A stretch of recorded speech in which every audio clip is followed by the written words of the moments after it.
Greetings and salutations. This is Al from my server cloud. Not so long ago, well, actually, it's about a year ago, I showed you how to install JDownloader 2 on Docker. Today, I'm showing you another app that you can actually install on Docker, and that's called PyLoad. Now, let's go back here for a second. Again, all the information in the description below.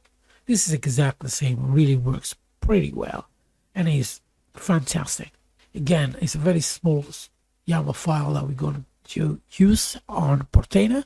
Portainer is installed on Proxmox. Again, you can do whatever. Yeah, we got Portainer and we got the dashboard here. We got 4 containers, as you can see here.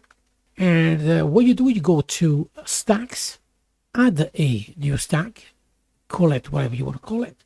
In this case, I'm going to call it PyLoad. You can do 2 if you want. Paste text. Make sure your UID and PGID, is exactly like the one you got. If you don't know how to do it, very simple. Go to the terminal, type ID. On this one, for example, root is 0, change to 0. If it's different user, it's different ID, just change exactly with that ID, okay? This is how you do it. Where are we? When that is done, what you're going to do is click deploy the stack. It does take a little bit of time. When it's done, you will see that the container has been deployed. Here you find all the information you need. When it's done, has been, the container has been created. And when everything's ready, all you got to do is click on the port 8000. Now I changed mine to 8080 because Portainer is using 8000. And this is where you get greeted. So let's go out. If we go in here, what has been done to access the UI, you use the username admin and password as password. So let's go back here. And here we go. Now the first thing we're going to do is go to config. You go to accounts. And here you can create a new account if you want to. Or you go to the admin and change your information. Yeah. Now here you can find information about the server, how many gigabytes you got on that particular server. It depends what you got. Now to start the loading is quite simple. If I go to Q, for example, and I'm going to add the package, as you can see here, I already got one, and I downloaded twice. Okay. So what you do is just press plus, name it what you want. Let's call it Ubuntu. Let's say 4, for example. I'm going to get a file here. Let's take the 354 WSL file, copy address, drop the link here. I'm going to leave it, as it is, but the destination I'll make sure is Q, and I'm going to add the package.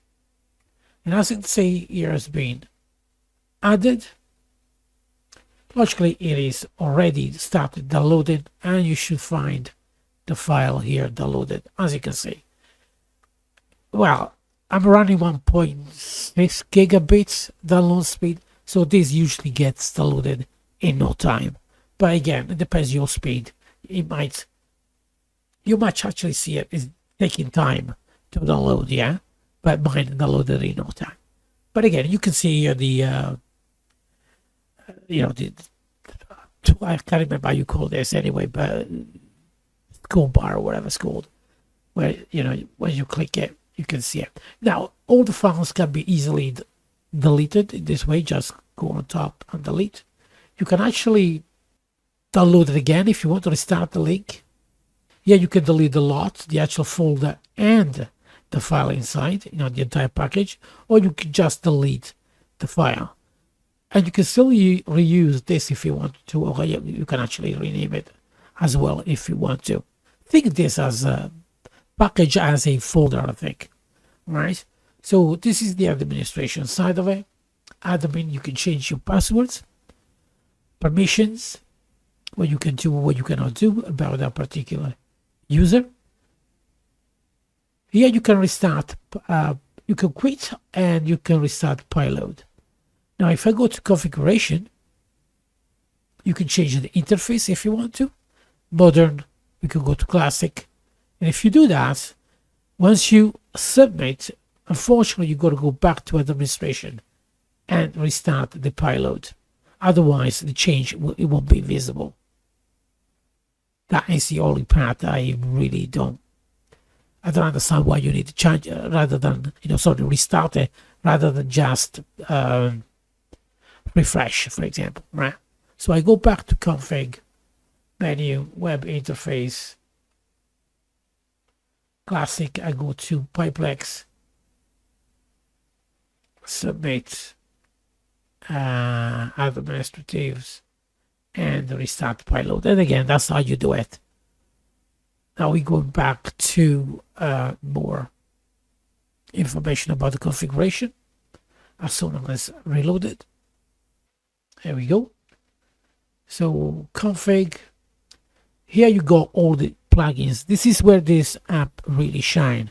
You can actually download CloudZilla 2, CloudZilla 2 folder, captures, for example, capture Nike W. Again, you can search for them if you want, if you know the name of what you want to install. We got Dropbox.com, I presume is .com, they download.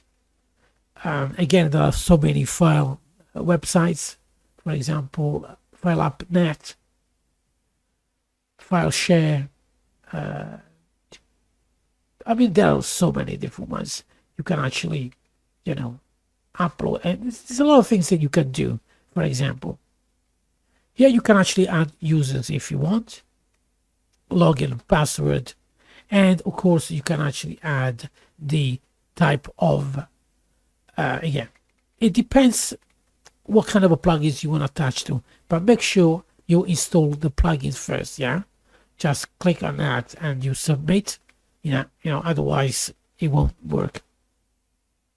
Apart from that, it's really simple to use, guys.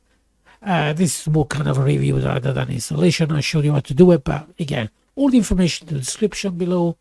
Here you can find all the information you require to get started. Anyway, thanks guys, and I'll see you next time.